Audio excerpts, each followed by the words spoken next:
क्या फिर कहाँ गई वो दीपावली। और परमात्मा कहते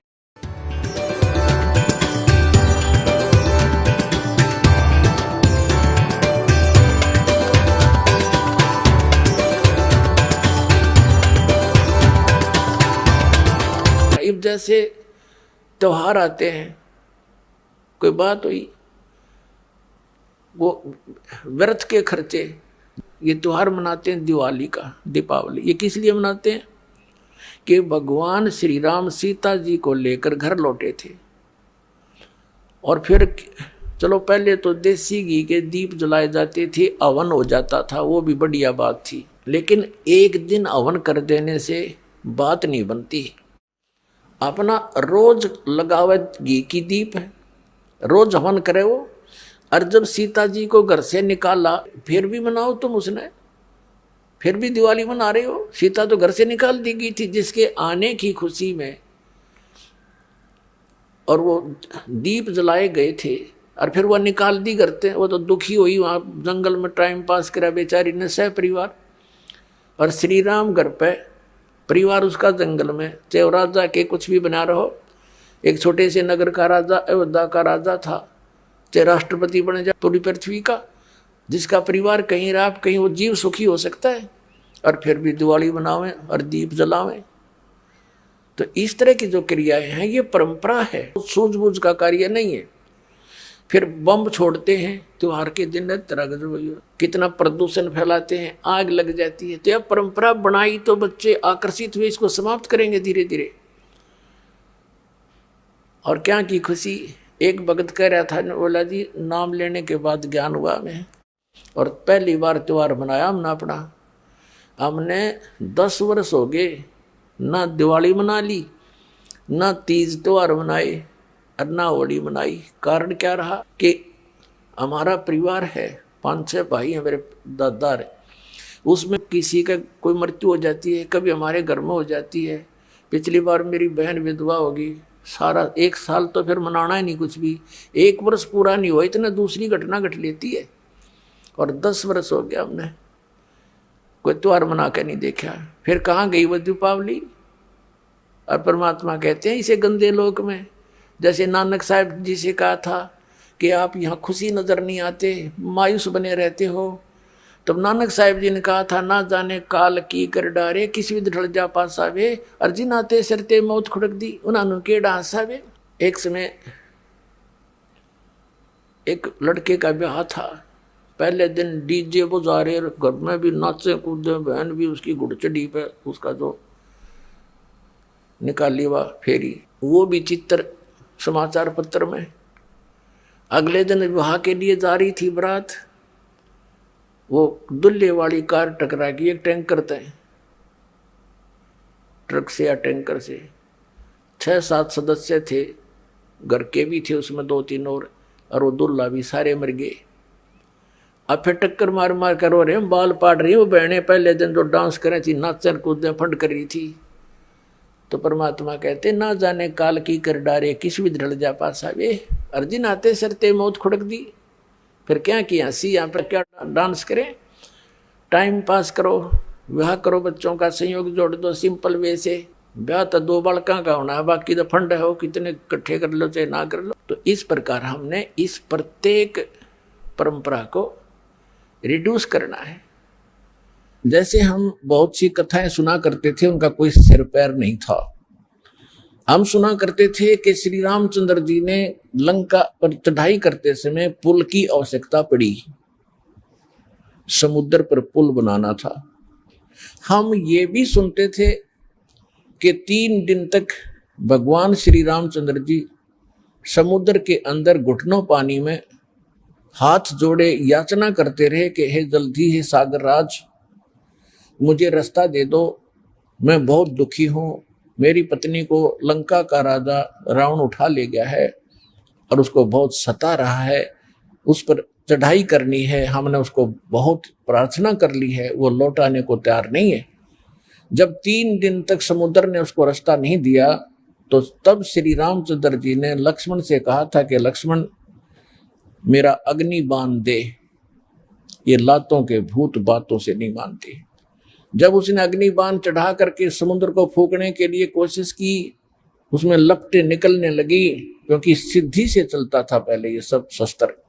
तब कहते समुद्र ने रास्ता दिया, ऐसे सुनते थे। फिर क्या सुनते थे कि नल नील ने समुद्र पर पत्थर रख दिया, उनके हाथों में पावर थी, उनमें शक्ति थी, सिद्धि थी कि उसके हाथ से रखा हुआ पत्थर जल में डूबता नहीं था, और जिस कारण से पुल बना।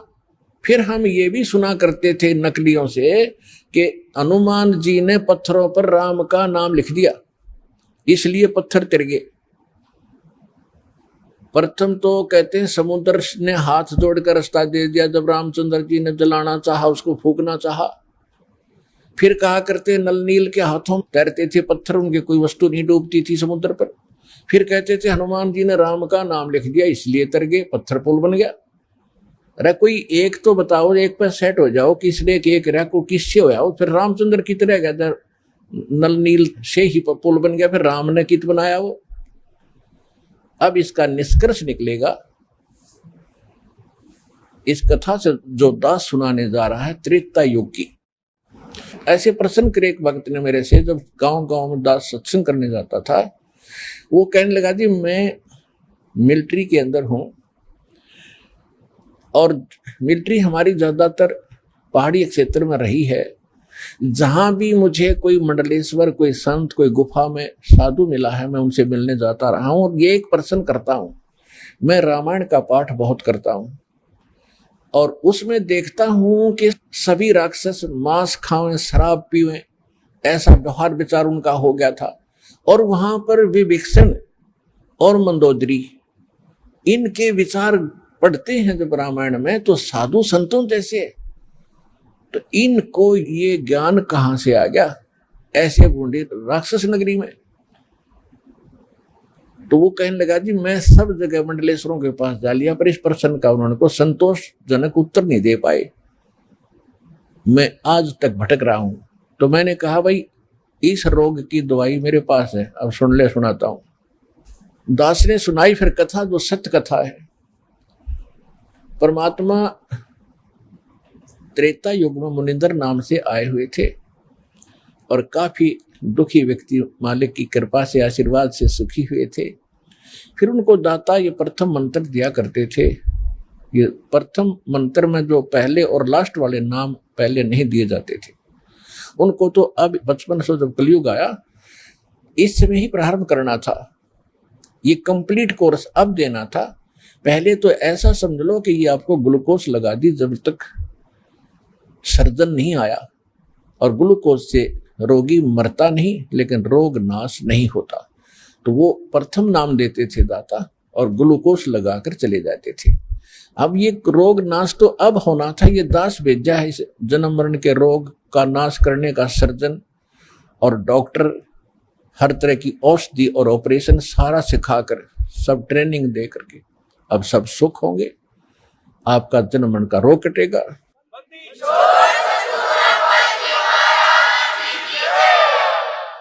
एक समय परमात्मा एक दरिया के किनारे सत्संग कर रहे थे।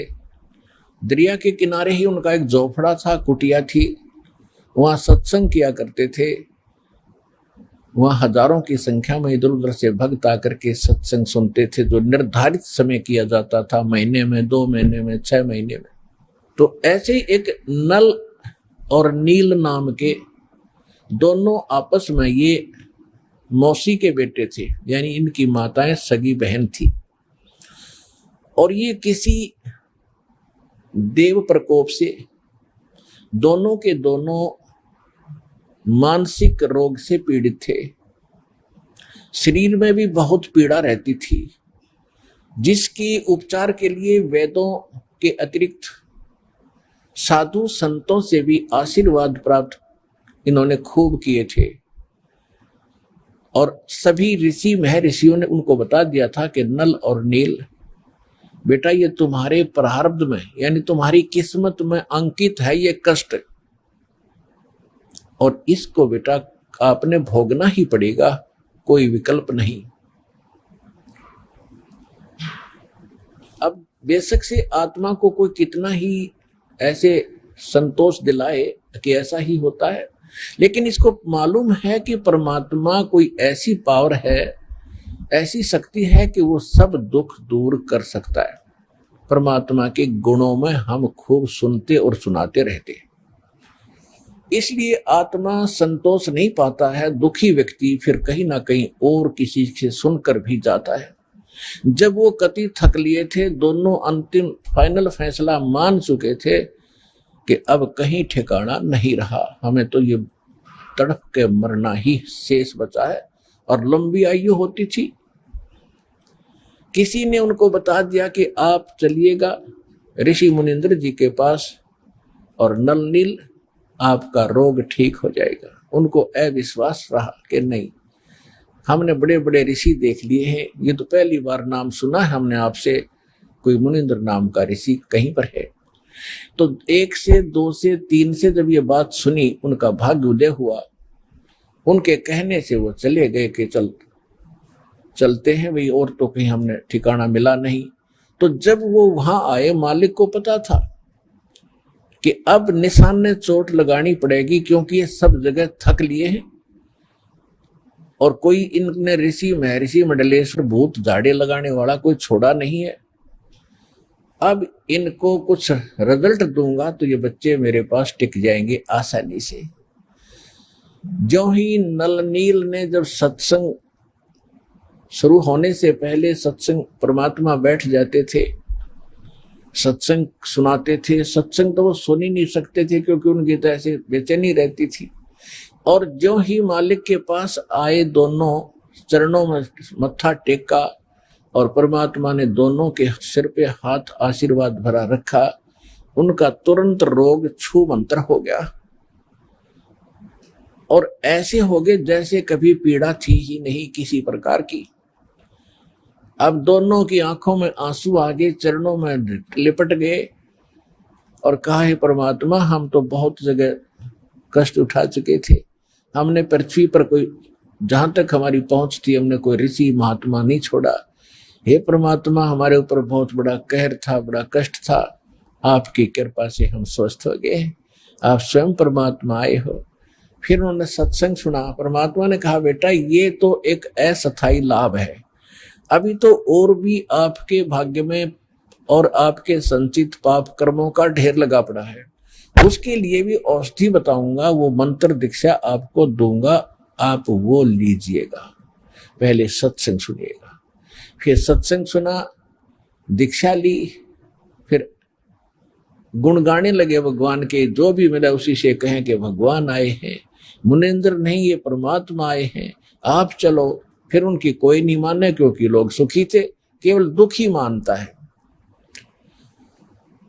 तो कुछ दिनों के बाद क्या हुआ कि जैसे आप यहां देखते हो, उसका चित्रार्थ सारा ही आप देख सकते हो दृश्य। यहां पर आप देखते हो 80% भक्त दुखी आते हैं, काल के पीड़े हुए आते हैं, कर्मों के पीटे हुए आते हैं, और क्या हालत में आते हैं। कोई स्ट्रेचर पर आता है, किसी को कैंसर है। आत्मा हमारी मानती है कि परमात्मा, अज्ञानता में आपके बच्चे कितना कष्ट पा गए, पहले इन्होंने गलतियां की, पाप इकट्ठे किए, अब काल ने इनके सिर पर रख दिया कि इनको भोगो। परमात्मा अपने बिना अपने के दुख न कौन जानेगा। अगर आप भी नहीं इनको राहत दोगे तो ये कहाँ जाएंगे। दास उसका नौकर है, दास उसका पीएन है, चपड़ासी है परमपिता कबीर भगवान का। आपकी अर्जी उसकी टेबल पर रख देता हूं, वो तो जानी जान है किसकी स्वीकार करनी है, किसकी ना करनी है, किसके दिल में दोष है, कौन सच्चे आत्मा से पुकार रहा है, वो मालिक देखता है। दास की अर्जी यही होती है कि उसकी चरणों में आपकी पुकार अवश्य पहुंचाता हूं। जब देखता हूं उनकी हालत कि आप बिना सुख देने वाला मालिक ना कोई हुआ ना होगा, आपके दरबार में सुख नहीं है तो दाता फिर कहां से प्राप्त होगा। तो हम जितनी अर्जी लगा सकते हैं, जैसी हमारी अकल काम करती है, लगाते हैं। सुनना दाता कबीर भगवान ने है और वो अवश्य सुनते हैं। ये सुख सागर है, ये दयालु भगवान, ये रहीम है, राम रहीम यही है। तो इसी प्रकार वहां आते थे, कई कई दिन रुक जाते थे, स्वाभाविक, क्योंकि वहां एक न्यारी शांति मिलती है। संसारिक कष्टों से, जो समस्याओं से मन हटकर एक मालिक पर लग जाता है। इसलिए कोई 2 दिन सत्संग में, कोई 1 दिन, कोई 3-3, 4-4 दिन का सत्संग भगवान कर दिया करते थे। तो परमात्मा कहा करते थे, बेटा जो गरीब असहाय व्यक्ति हैं, बीमार हैं, रोगी हैं, वृद्ध हैं, यहाँ कई कई दिन रुकते हैं, तो उनके बर्तन साफ करो, उनके कपड़े धोया करो, ताकि उनकी आत्मा खुश हो और तुम्हें सेवा का फल मिले, ताकि तुम्हारे ऊपर जो कष्ट है वो ना आए। क्योंकि हमारे जो अंतःकरण में हमारे जो पाप कर्म वो कई प्रकार से साफ होंगे। कुछ तो ऐसे प्रकार के पाप कर्म हैं जो संत के आशीर्वाद मात्र से समाप्त हो जाते हैं। कुछ ऐसे पाप हैं जो कि आपको प्रणाम आदि, दंडवत आदि करने से राहत मिलेगी। कुछ ऐसे पाप हैं जो आपने दान, धर्म, यज्ञ, हवन, पाठ आदि ही करवाना पड़ेगा, वही विकल्प है उनका, वो भी आपने करना ही पड़ेगा। उसके बाद फिर कुछ ऐसे पाप हैं जो सेवा करनी होती है, सेवा से भी कटते हैं। और कुछ ऐसे प्रकार के पाप होते हैं जो केवल नाम के जाप से ही कटेंगे, उनका कोई विकल्प नहीं। तो जैसे एक धोबी के पास कपड़ा जाता है, तो वो देखता है कि इस कपड़े को साफ करना है, तो पहले पानी से धोता है, साबुन लगाता है, उससे भी नहीं साफ होता, फिर ड्राई क्लीन के लिए कोई अन्य केमिकल प्रयोग करता है और उसके सब दाग छुड़ाता है, तब वो उज्जवल होता है। इसी प्रकार हमारा अंतःकरण बहुत वर्षों से, बहुत युगों से हमने इतना मैला कर लिया है कि अब इसको हमने हर तरह के सब फार्मूले लगा करके इसको साफ करना है। तो परमात्मा कहा करते थे, तो वो भक्त जो दुखी है वो सब सत्य मानते थे और उसका अनुसरण करते थे। तो नल नील तो और ज्यादा ही दुखी थे। दोनों ने श्रद्धा से सेवा करनी शुरू की। जो वृद्ध थे, रोगी आते थे, उनके कपड़े धोते थे, उनके बर्तन, लोटा, थाली वगैरह जैसे भी थे वो ले जाते थे और दरिया पर धोकर लाते थे। वो इतने सीधे साधे और इतने परमात्मा पर समर्पित थे, इतना भाव था उनका कि पहले समय में साबुन वगैरह नहीं था। कपड़ा धोने के लिए पहले जल में भिगो देते थे, दरिया में भिगोकर उनको थोड़ा सा बाहर पत्थर रख देते थे, वो पानी में लहरों से गीले हो जाते, फिर उनको बाद में ऐसे मुक्के मार मार के धोते थे। कोई और तो साधन था ही नहीं। और बर्तनों को भी ऐसे पहले भिगोकर थोड़ी देर के बाद धोने के लिए किनारे रख देते थे, और तब तक वो बैठ जाते थे वृक्ष के नीचे और चर्चा करते थे सत्संग में सुनाई कथाओं का, और फिर अपने दुखों के बारे में कहते थे, ओहो हमें तो भगवान मिल गए और सच्चा ज्ञान मिल गया और सही मंत्र मिल गए, ओहो बड़ा कल्याण हुआ, बड़ी दया करी परमात्मा ने, देखो आज सत्संग में ऐसे सुना रहे थे परमात्मा, सारी सत्य है। ऐसे वो काफी देर तक चर्चा करते थे। फिर उनको याद आता था कि हमने कुछ सेवा भी करनी है, तब तक किसी का कोई कटोरा बह जाता, किसी का कोई कपड़ा खिसक जाता लहरों में, तो उन्हें पता नहीं लगता, वो धो धाकर जितने थे शेष ठा के लाकर सबके रख देते। कहने का भाव ये है, किसी का कटोरा कम, किसी का गिलास गुम हो गया, किसी का धोती, किसी का कुर्ता नहीं पाया, तो सभी दिक्कत मानते थे, दुखी होते थे कि नल नील आप, ये कमीज नहीं मिला, मेरा कटोरा नहीं मिल रहा, मुझे गिलास नहीं मिला। तो 2-4 बार उन्होंने कहा ऐसे हुआ, तो उन्होंने गुरुदेव जी के पास प्रार्थना की कि महाराज ऐसे ऐसे हम दुखी हो लिए, और ये आपके भक्त, श्रद्धा तो बहुत है, लेकिन जो दूसरे सेवादार थे वो बताया करते थे कि ये तो वृक्ष के नीचे बैठ जाते हैं और भिगोकर बर्तनों और कपड़ों को ये बहुत देर में ध्यान देते हैं, वो बह जाते हैं, ये ध्यान नहीं देते। तो परमात्मा ने कहा बेटा ध्यान रखा करो। तो अच्छा जी ध्यान रखेंगे। फिर वैसे ही हो जाती है कि कुछ दुखों का, दुखी किया हुआ प्राणी जो होता है उसका कुछ ऐसा वो स्वभाव सा बना हुआ था, भोले भाला, उनका दिमाग कंडम सा हो गया था, उस समय भी वो ज्यादा ही भोले टाइप के ही थे। तो फिर ऐसे ही हो गया, तो फिर शिकायत हुई। तो परमात्मा ने कहा बेटा इनकी आत्मा दुख पाती है, सेवा भी करते हो फिर उतना दुखी कर रहे हो, तो आप ये सेवा ना करो, क्योंकि आपका स्वभाव में ऐसा हो गया है। तो वो रोने लग जाते, उनको डर लगता कहीं फिर वो दुख ना आ जाए हमारे ऊपर जिस परमात्मा ने आज्ञा दे रखी है। और आज तो ये शायद गुस्से में कह रहे होंगे, फिर रोने लग गए, परमात्मा हमसे सेवा ना छीनो दाता, हमसे सेवा ना छीनो। उनको डर ये था कि कहीं फिर से ना वो कैर टूट जाए जो पहले हम दुख पा रहे थे। बुरी तरह रोने लगे।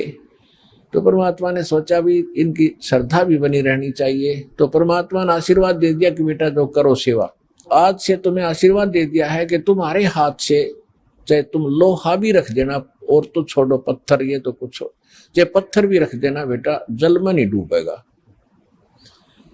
तो वो दोनों जाकर फिर देखने लगे। उन्होंने पत्थर उठा कर रखा सबसे पहले, वन्यों का पत्थर खड़ा रहा, जहां रखा था वहीं टच से मस नहीं हुआ। उन्होंने उठाया तो हटा, तो और देखने लगे भगत, एक बार फिर रखिए वही नल नील। उन दोनों ने फिर रखा, उसके ऊपर खड़े हो गए पानी में, और तब भी नहीं नीचे को गया। तो सब जगह होने लगी वही नल नील, मतलब बहुत भगवान ने शक्ति दे दी। तो इस प्रकार फिर वो क्या करते थे, जो भी कपड़ा जहां रख दिया पानी में, जिस सतर में डबो कर रख दिया तो वही रहा वो। चाहे उसमें कांसी के थाली बेले होते थे, कांसी धातु के, और कांसी तो अमूमन डूबती है पानी में, तो वो भी रख दिया तो वो भी नहीं डूबा। तो इस प्रकार ये जो उनको शक्ति प्राप्त हुई थी, कबीर परमेश्वर उर्फ मुनिंद्र जी की रजा से वो शक्ति, वो सिद्धि प्राप्त थी, जिस कारण से समुद्र पर वो पत्थर नहीं डूबते थे। अब प्रश्न दूसरा उनका ये था कि श्रीलंका में जहां राक्षसों का पूरा ग्रुप था, और मंदोदरी और विभीषण, इनके पास ऐसा ज्ञान कहां से आ गया? वो इतना समझा रही अपने पति को कि ऐसा ना करो, ऐसा हो जाएगा, ये ऐसी है, ये आम वर्ष औरत नहीं है, ये भगवान की पत्नी है, और रावण मान नहीं रहा। तो इसका उत्तर अब आपको देते हैं। परमेश्वर जब कबीर जी मुनिंदर नाम से त्रेता में आए हुए थे, इनका अपना विधान है, गोता मारू स्वर्ग में और जा बैठूं पाताल, गरीबदास ढूंढता फिरूं अपने हीरे मोती लाले।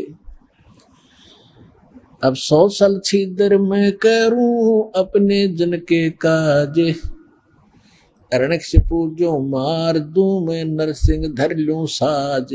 नदन के रूप बना लूं अपने बच्चे के लिए। तो परमात्मा एक साधु ऋषि रूप में थे ही, श्रीलंका में पहुंच गए,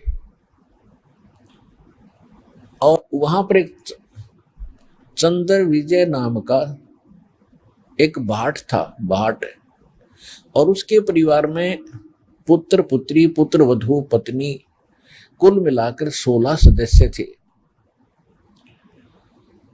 और जो चंद्र विजय भाट था वो रावण के पास जाता था।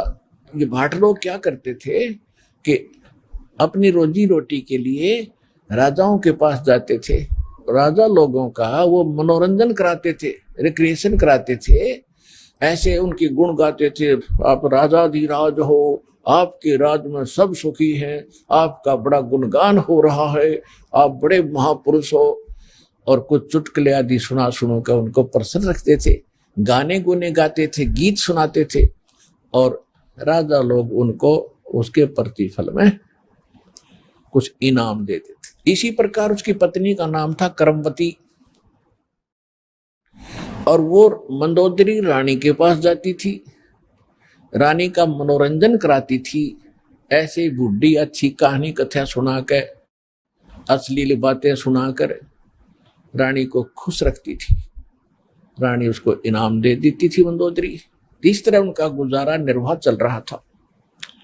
एक दिन परमात्मा उस चंद्र विजय भाट के घर से थोड़ी सी दूरी पर, पहले जंगल बहुत होते थे, यानी वन बहुत होते थे, और वनों में कहीं कहीं झोंपड़ी सी सबकी अलग अलग होती थी।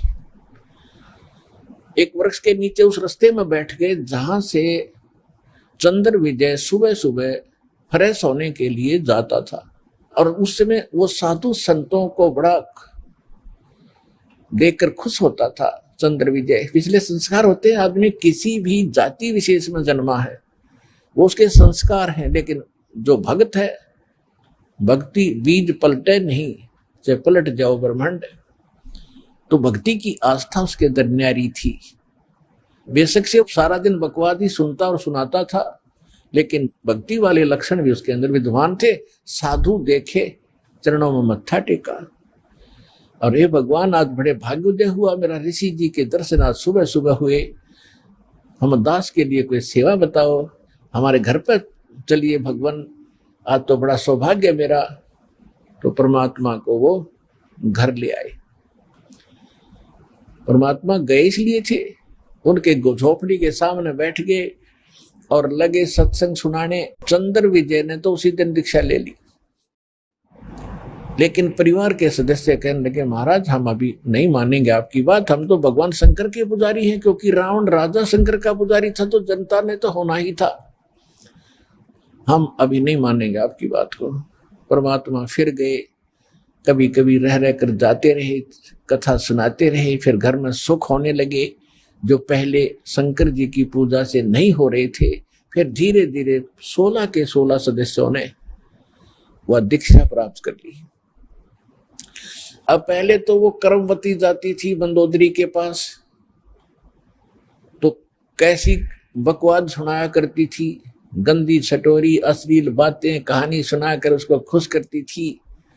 और फिर जब उसने ज्ञान सुना परम पिता परमात्मा से, तो फिर उसमें वह कैसेट, वो मेमोरी कार्ड दूसरा भर दिया भगवान ने। अब फिर वो लगी बोलने ये राम कथा, अमर कथा, ये परमात्मा का ज्ञान सुनाने लगी। तो मंदोदरी भी भगवान की पिछले संस्कार तो थे ही इतने अच्छे। रानी जो बनी है को आम लड़की औरत नहीं होती, वह उसके पिछले पुण्य बहुत गजब के होते हैं, अच्छे होते हैं। लेकिन आगे वो पिछली बैटरी जो चार्ज है वो खराब कर रही होती है, जब तक आगे चार्जर शास्त्र अनुकूल साधना का नहीं लगता है, तो वो डिस्चार्ज एक दिन होनी है बैटरी। तो जिस कारण से भी उसके अंदर तड़फ थी। तो मंदोदरी कहने लगी, है कर्मवती, तेरे अंदर तक गोबर भरा था सारा, और तू तो सारी बकवाद सुनाया करती थी। और ये अच्छी बातें तेरे अंदर किसने फीड कर दी? मैंने उस आदमी का नाम बता। तेरे को तो सुधारना बड़ा मुश्किल था, और तू आज इतनी बढ़िया बात बता भगवान के सत्र की। मैंने ये बता किसने भरा तेरे अंदर ये अच्छा माल? तब उसने बताया कि हमारे घर एक ऋषि आते हैं, उनका नाम मुनिंद्र जी है, और बहुत अच्छी कथा सुनाते हैं। उनके मुख से सुन लेगी तो रानी आप तो गदगद हो जाओगी। तो मंदोदरी ने कहा कि अब के जब तेरे गुरुजी आवे तो मेरे पास बुला के लाना। परमात्मा ने जाना ही था। तो मंदोदरी की रानी थी, रानी को एक नौकरानी का आदेश था। तो उसने सबसे पहले यही प्रार्थना रखी कि प्रभु हमारी राजा की रानी बहुत अच्छी है, मंदोदरी नाम है, और वह कह रही थी कि आपके गुरुजी को यहां बुला के लाना, मैं विचार सुनूंगी उनके। परमेश्वर ने कहा बेटा देखो, आप नौकरानी और वो रानी, और मैं वहां जाऊं, इसका पति जो रावण है वो महाभिमानी, और बेटी वहां जाने से मुझे कुछ वो कह देगा, मैं तो कुछ नहीं कहूंगा, लेकिन भगवान दुखी हो जाएगा। एक नियम है, परमात्मा कहते हैं, अपना विधान स्वयं बताते हैं कि कबीर कहे अपने साधकों के मेरा संत ना दुखाइयो कोए, और संत दुखाए मैं दुखी, मेरा आपा भी दुख होए। और फिर दूसरी बात है कि साधु संतों को बुलाया नहीं करते, उसको बोल देना, साधु संतों के पास खुद आया करते। कर्मवती को इतना ज्ञान सुन रखा था कि साधु को बाई ऑर्डर बुलाने से अगर वो आ भी गया और आशीर्वाद नहीं देगा, लाभ नहीं देगा, तो फायदा क्या होगा। तो मंदोदरी को जाकर के कर्मवती ने कहा कि महारानी हमारे गुरुजी आए हुए हैं, लेकिन ऐसा है कि संत को बुलाना नहीं चाहिए, उनसे आशीर्वाद प्राप्त करने के लिए स्वयं जाना चाहिए, इससे ज्यादा लाभ होता है। वो तो भगवान थी, कहने लगी ठीक है वाह कर्मवती, मैं तेरे साथ चलूंगी।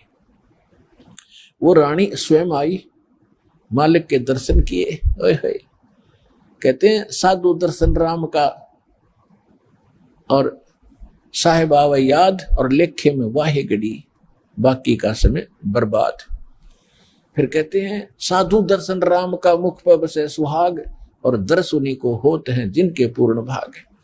मंदोदरी के पूर्ण भाग थे, भगवान मिले, परमात्मा का ज्ञान सुना, कुछ कर्मवती से सुन रखा था मंदोदरी ने, और फिर भगवान के मुख से सुना तो जल्दी असर हो गया।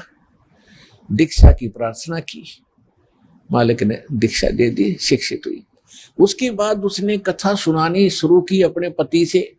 स्वाभाविक होता है, अगर पति को ज्ञान होता है तो सबसे पहले वो चाहता है मेरी पत्नी माने, इसका भी कल्याण हो।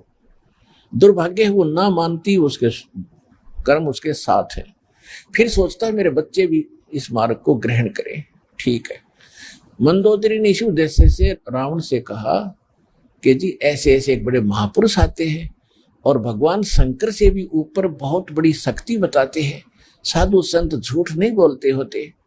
पहले ये विश्वास किया जाता था कि संत जो शब्द बोल रहे हैं वो सच्ची है, और इसी आधार से जब श्री कृष्ण जी और अर्जुन एक वेश बदलकर गए थे राजा मोरध्वज के घर पे, जिस दिन अपने पुत्र ताम्रध्वज को राज तिलक दे रहे थे मोरध्वज जी, और उसमें एक यज्ञ किया जाता था, और यज्ञ में आने वाले साधु संतों की सभी मनोकामना पूर्ण करनी होती थी, तभी वो सफल मानी जाती थी। ये दोनों साधु संत रूप बना के और एक माया रूपी शेर बना के सिंह वो साथ ले गए। तो मोरध्वज और ताम्रध्वज और उसकी पत्नी थी वह मोरध्वज की, ताम्रध्वज की माँ, उन तीनों को पता चला तो नौकरों से कहा कि बुला के लाओ साधु संतों को, भोजन कर लेंगे। उन्होंने कहा कि नहीं, वो रानी और राजा स्वयं आए हमें यहाँ लिवाने के लिए, तब हम उसके घर पे कदम रखे। तो तीनों जने, पुत्र भी, रानी भी और राजा भी, उन साधु रूप में विराजमान श्री कृष्ण और अर्जुन, और साथ में उनका शेर खड़ा, उनको लिवाने के लिए मोतियों के थाली भरकर लेकर गए। और तब वो वहां आए तो मोरध्वज ने कहा महाराज भोजन प्रसाद पाओ। श्री कृष्ण रूप में, साधु रूप में श्री कृष्ण जी ने कहा कि पहले हमारे शेर को आहार कराओ, फिर हम बाद में आहार करेंगे। और ये मांस खाएगा लेकिन मनुष्य का खाता है, और मनुष्य के विषय में समझ लो कोई पल्लेदार पकड़ के मत ले आना, ये तुम्हारे घर के सदस्य का मांस खाएगा। और सुन लो कि जो आज इस शेर सिंह का जो आहार बनेगा और उसकी मृत्यु होगी वो सीधा स्वर्ग जाएगा। अब उस समय इतना विश्वास किया जाता था कि संत जो कह रहा सत्य है, और इस सत्य को मानकर मोरध्वज चाहता है कि आज मेरा दाव लगे। तो कहता महाराज मेरा नंबर लगा दो, मेरा मांस शेर के लिए काट दो, और आरे से काटना था कि मुझे काट दो, और देखो बच्चा जवान हो गया, इसको राज तिलक कर देता हूं, फिर मैं फ्री हूं, और ये माँ बेटा दोनों अपना राज करेंगे।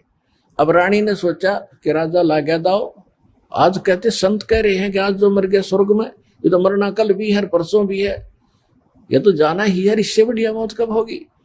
तो अब उन्होंने आपस में एक ये कहते हैं लालच करे तो ऐसा करे।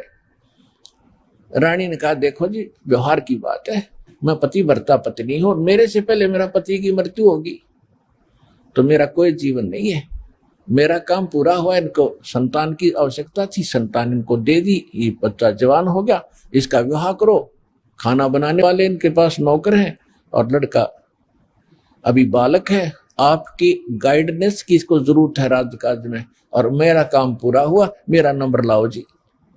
अब उनको पक्का पता था कि जो साधु कह रहे सच्ची है, तो उस समय इतना विश्वास था। फिर ताम्रध्वज ने खुद कहा कि नहीं जी, मैंने आपकी सेवा क्या की आज तक, तो आपने पाला ही पोसा हूं, मेरे ऊपर आपका भार बना हुआ, आपके स्थान पर मैं अपना मांस दूंगा, शेर को अपनी जान दूंगा। तो कहने का भाव ये है कि पुण्यात्माओं, साधु संतों के वचनों पर विश्वास किया जाता था।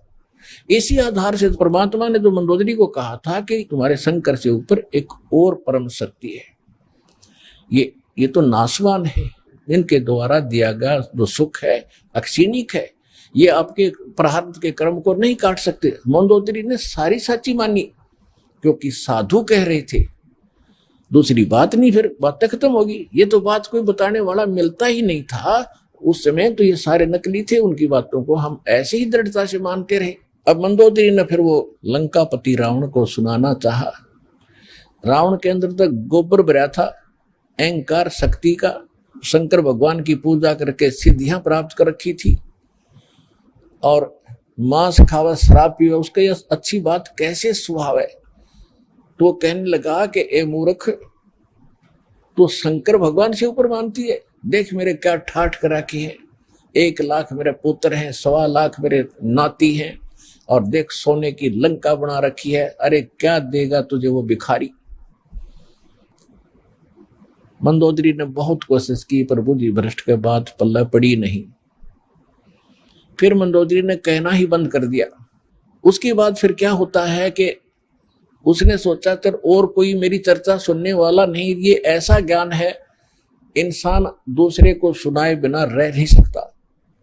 तो उसने अपने देवर रावण के छोटे भाई विभीषण से समझाया ये ज्ञान, और विभीषण ने ये ज्ञान स्वीकारा, और विभीषण ने भी परमात्मा से दीक्षा ली और वो भक्ति की।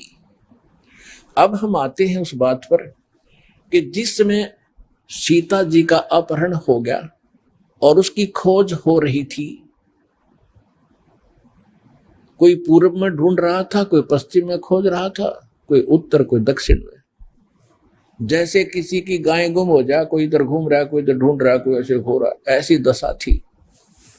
अब यहाँ इस कथाओं से आपको बहुत सा निर्णय मिलेगा, और आपने ये कथा खूब सुन रखी थी पर इनका निष्कर्ष नहीं निकाला था। अब जैसे जड़ी बूटियां रखी हैं और उनकी गुण भी लिख रखे हैं, बड़ी अच्छी हैं, लेकिन उनसे औषधि बनाने वाला जब तक नहीं मिलेगा तो उन जड़ियों से क्या लाभ है, उनके ज्ञान से भी, उनकी कथाओं से भी। आपने ये भी सुना होगा कि जिस समय श्री रामचंद्र जी की सीता उठा ली गई थी और वो पेड़ पौधों से भी लिपट लिपट कर पूछ रहे थे, डकरा रहे थे, रो रहे थे, पशुओं से भी गले से मिलकर पूछ रहे थे, आपने मेरी सीता देखी। आकाश से कहते हैं भगवान शंकर और पार्वती ऊपर से देख रहे थे कि नीचे कौन रो रहा है। तो भगवान शंकर ने उनको प्रणाम किया ऊपर से ही, क्योंकि ब्रह्मा विष्णु शिव ये 3 भाई हैं। ब्रह्मा जी बड़े हैं, विष्णु जी बीच वाले हैं, शंकर जी सबसे छोटे हैं। और पार्वती जी तो शंकर भगवान को सुप्रीम पावर मानती थी, एक तो पति परमेश्वर, फिर महादेव नाम से जाने जाते थे। तो पार्वती जी ने कहा कि आप महादेव होकर के किसको नमन कर रहे हैं, कि सामने त्रिलोकीनाथ भगवान विष्णु है, नीचे उनकी पत्नी सीता को कोई उठा ले गया है, वो लीला करने आए हुए। अपने बड़े भाई यानी भगवान को, विष्णु भगवान को मैं प्रणाम कर रहा हूं। अब पार्वती जी ने सोचा कि भाई भगवान रोए, ये दोनों बात नहीं हो सकती।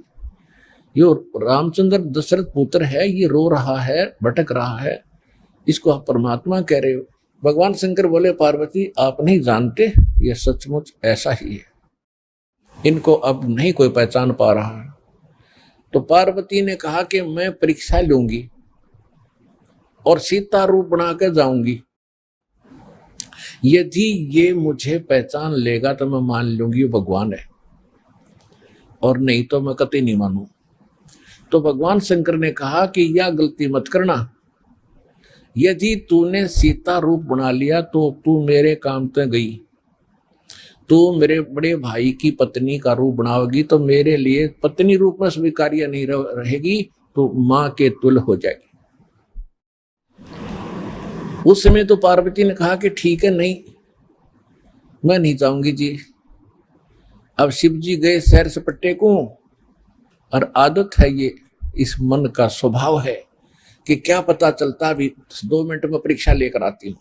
सीता रूप बनाया रामचंद्र जी के सामने खड़ी होगी, जिधर से रास्ते में खोजता हुआ जा रहा था।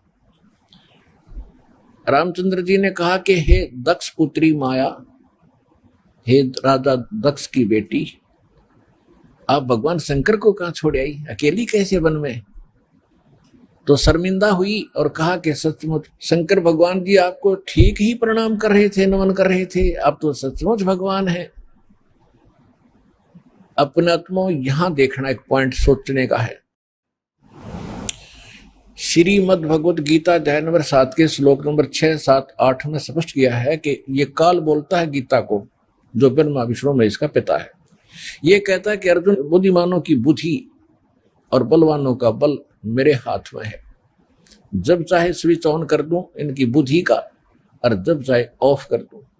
जैसे महाभारत के अंदर अर्जुन को ताकत दे दी और लाखों लोगों का नाश कर दिया उस काल से प्राप्त शक्ति से, और फिर वही अर्जुन जब श्री कृष्ण जी का निधन हो गया था, हत्या हो गई थी और सारे यादव आपस में लड़ मरे थे, उनकी पत्नियों को लेकर आ रहा था। रास्ते में जंगली लोगों ने, भीलों ने अर्जुन को पीटा, लूटा, और वही धनुष जिसे महाभारत का युद्ध जीता था वो साथ लिए रहता था उसको, और उस दिन उसके हाथ नहीं उठे, खड़ा खड़ा कांपा वो। जब सारा काम हो लिया, वो भील भ्याल पीट कर लूट कर कुछ औरतों को भी ले गए और चले गए। तब अर्जुन कोस रहा श्री कृष्ण जी को कि श्री कृष्ण बड़ा धोखेबाज था, इसने हमारे साथ बड़ा धोखा किया है। पहले तो मुझे शक्ति दे दी और ना जाने कितने जीवों का नाश करा मैंने, और आज मैं खड़ा खड़ा पिट रहा हूँ, वही अर्जुन हूँ और वही गांडी धनुष है मेरे पास, आज ये मेरे से प्रतिज्ञा भी नहीं चढ़ाई जा रही इसकी।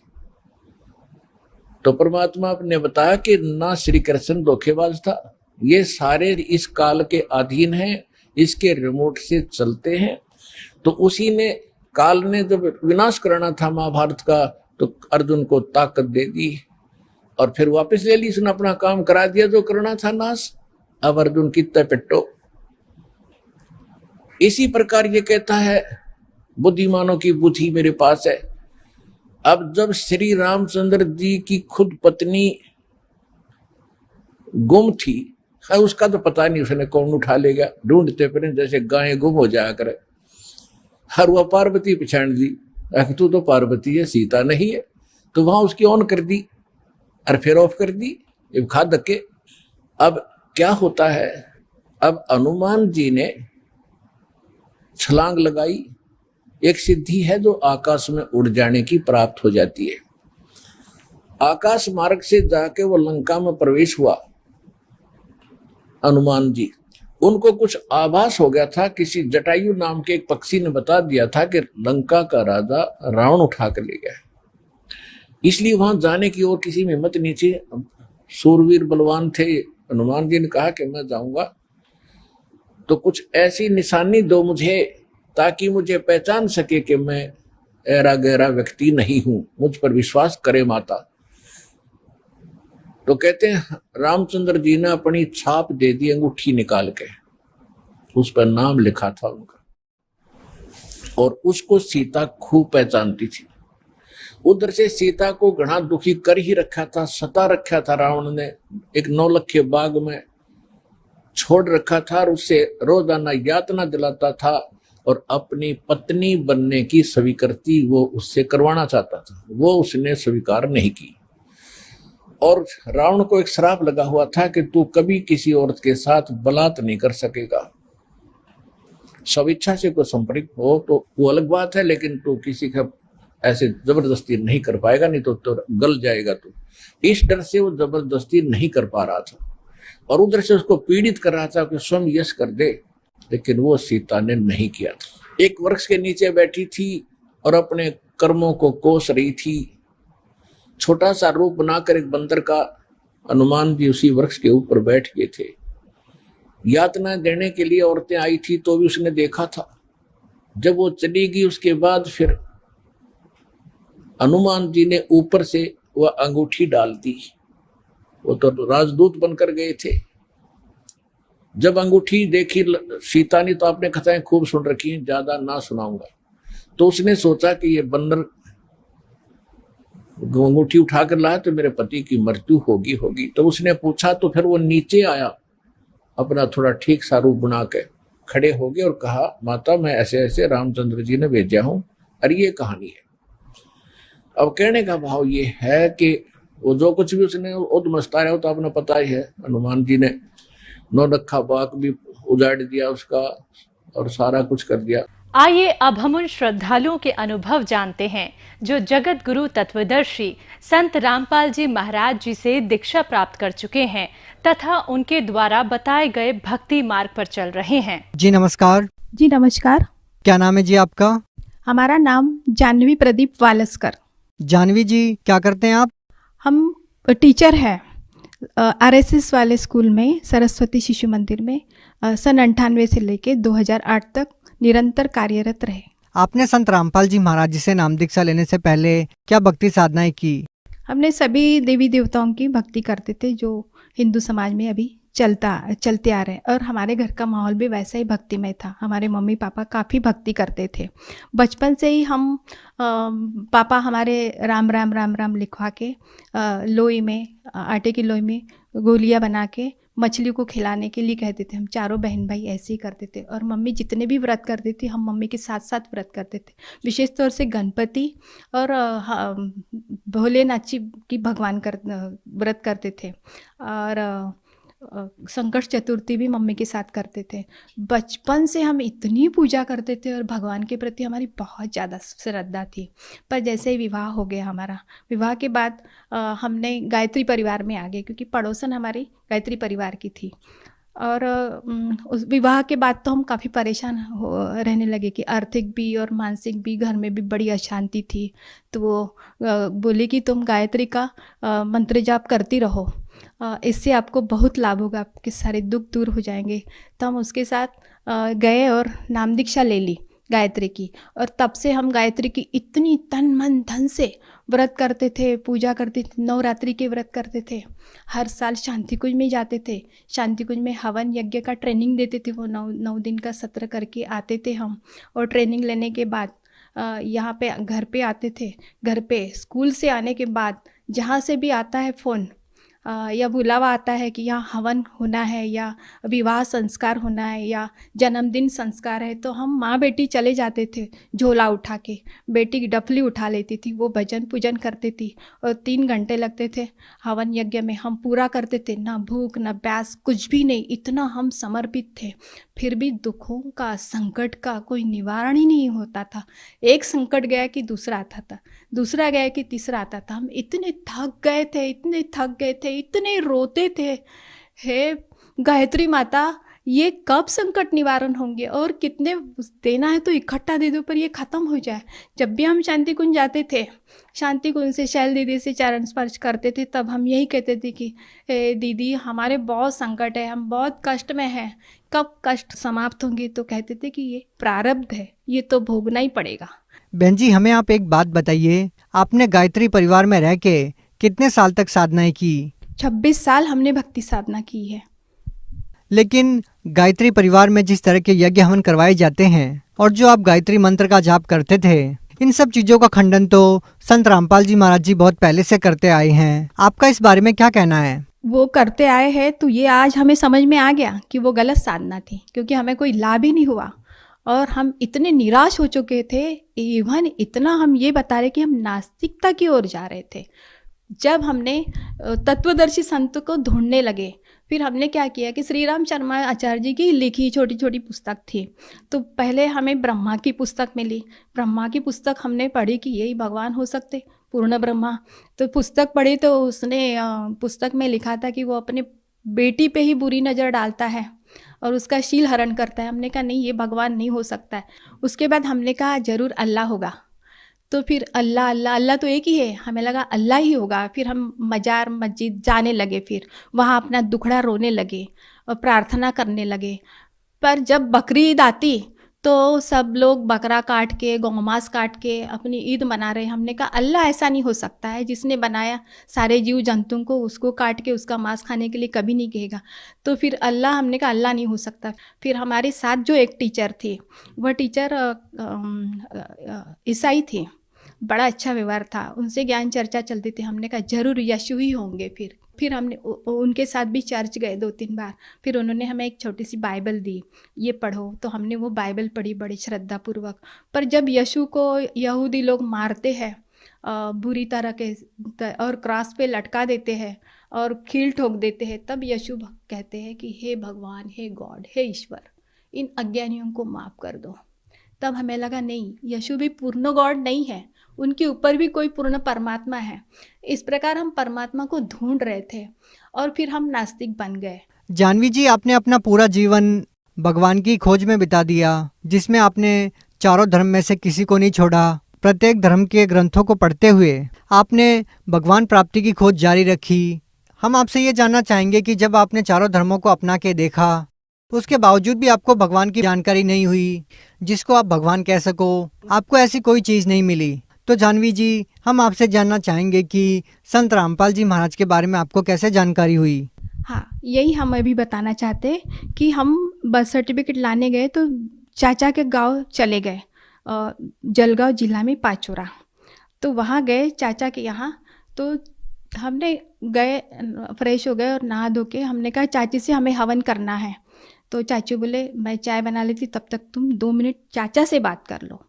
चाचा से बात की तो चाचा बोले तुम्हारे पास टाइम हो तो मैं थोड़ी बात बता दूं। हमने कहा बता दीजिए, आधे घंटे में, क्योंकि हमें तुरंत निकलना था। तो चाचा ने हमें बताया कि देखो हमारे साथ बहुत धोखा हो गया है। हमने कहा कैसा धोखा? बोले हम जिसकी भक्ति करते हैं उसका, हम जिस लोक में रह रहे ये काल का लोक है और यहाँ का भगवान काल भगवान है, ज्योति निरंजन भी उसी को कहते हैं। आपको ये जानकारी कहाँ से मिली? वो संत रामपाल जी महाराज की शरण में थे और वो अनुयायी थे उनके, तो उन्होंने हमें ये सत्य जानकारी दी और उन्होंने तुरंत पेज खोल के बता दिया, गीता का भी बताया और ज्ञान गंगा की पुस्तक बताई खोल की, और उसमें बताया वो उल्टा लटका हुआ पीपल का वृक्ष, और बताया कि ऊर्ध्व मूलम अध शाकम, शर पुरुष वाकी डार, तीनों देव शाखा है, पात रूपी संसार। जानवी जी, हम आपसे जानना चाहेंगे कि आपने अपने जीवन में एक शिक्षक के रूप में काम किया है, आपने गीता जी को भी पढ़ा है। तो गीता जी अध्याय 15 के श्लोक 1 के उल्टे लटके हुए संसार रूपी वृक्ष की जो आप बात कर रहे हो, तो क्या ये जानकारी आपको पहले कभी नहीं मिली? तत्वदर्शी संत पूर्ण परमात्मा एक ही होता है विश्व में, और वो संत रामपाल जी महाराज है, ये हमारे चाचा ने हमें समझा के बताया। वो उल्टा वृक्ष पीपल का संसार रूपी वृक्ष जो समझाएगा वो तत्वदर्शी संत, तो वो वहीं से हमें मिला। जब चाचा ने ये बात बताई कि ये शरपुरुष की पत्नी दुर्गा है, इनके 3 पुत्र है, यही गुण है, रजोगुणी रूप ब्रह्मा, सतोगुणी विष्णु और तमोगुणी शिव, और हम उल्टी पूजा कर रहे हैं, पात रूपी संसार, हम इनके पूजा कर रहे हैं, तो ये हमें फल कहाँ से देंगे? अपने को राइट पूजा करनी है। उन्होंने पेज राइट कर दिया। जड़ की पूजा करनी है, भक्ति रूपी जल हमें जड़ में डालना है, पूर्ण परमात्मा कबीर है, उन्होंने बताया और हम ध्यान से सुन रहे हैं। जब हम भक्ति रूपी जल जड़ में डालेंगे तो ये पूरा पेड़ हरा भरा होगा, फलों फूलों से लद जाएगा और छाया भी मिलेगी अपने को और मोक्ष भी मिलेगा। तो उन्होंने इतना बताया। हमने कहा चाचा अब हमें देर हो रही है, आप हमें ये पुस्तक दे दीजिए। उन्होंने पुस्तक दे दी, हमने पुस्तक ली और बस में बैठ के आगे के सफ़र में निकल गए। हमने अपना पूरा काम कर लिया और बस में बैठे बैठे हमने सृष्टि रचना पूरी पढ़ ली। सृष्टि रचना पढ़ते ही हमारे होश उड़ गए। हमने कहा हे परमात्मा आप यहाँ मिले, हम इतने ऐसे हो गए बिल्कुल गदगद।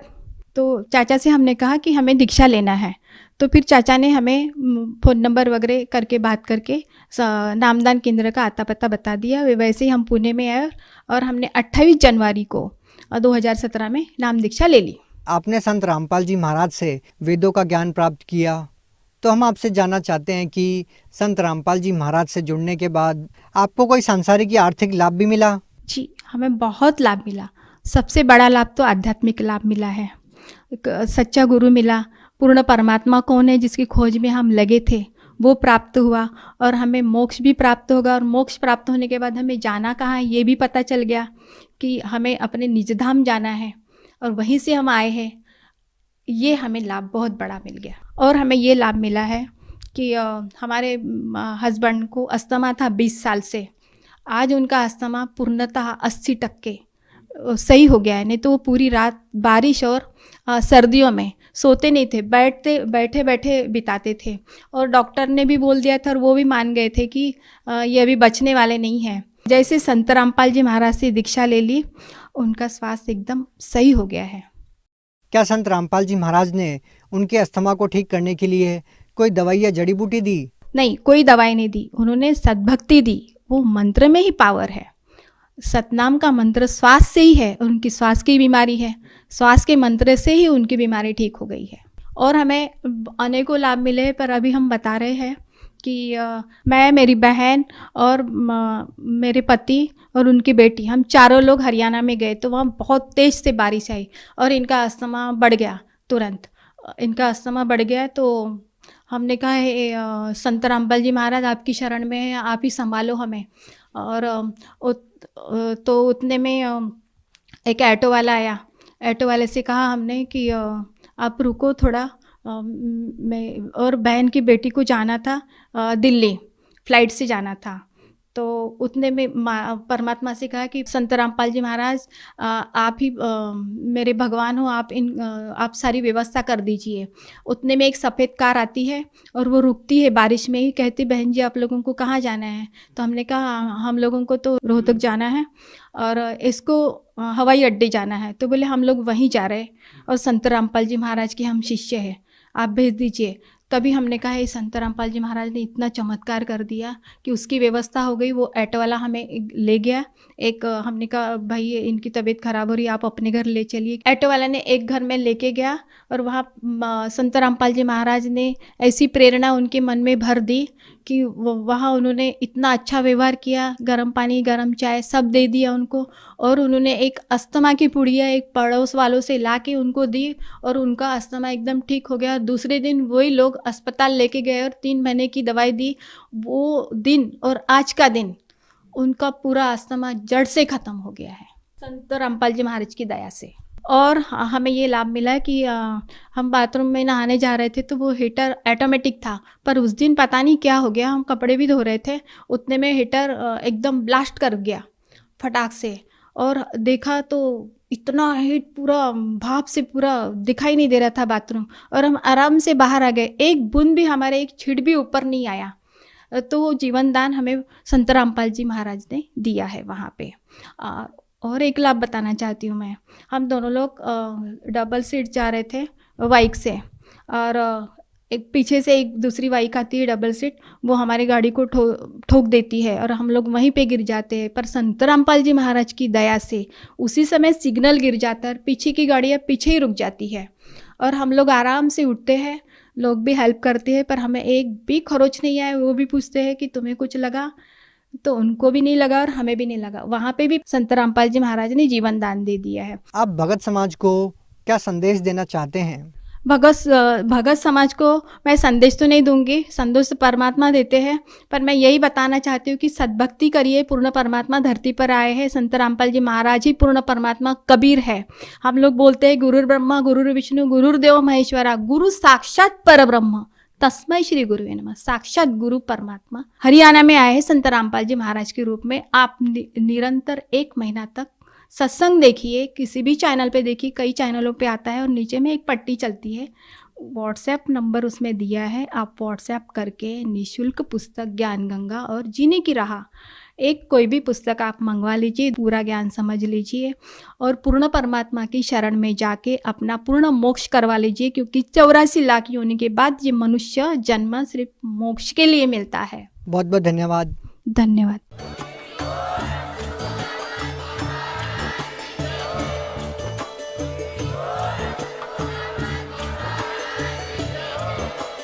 आप सुन रहे थे जगत गुरु तत्वदर्शी संत रामपाल जी महाराज जी के मंगल प्रवचन। अधिक जानकारी के लिए विजिट कीजिए हमारी वेबसाइट www.jagatgururampalji.org। संत रामपाल जी महाराज जी के शुभ आशीर्वाद से पूरे विश्व भर में 500 से भी ज्यादा नाम दीक्षा केंद्र हैं, जिन पर संत रामपाल जी महाराज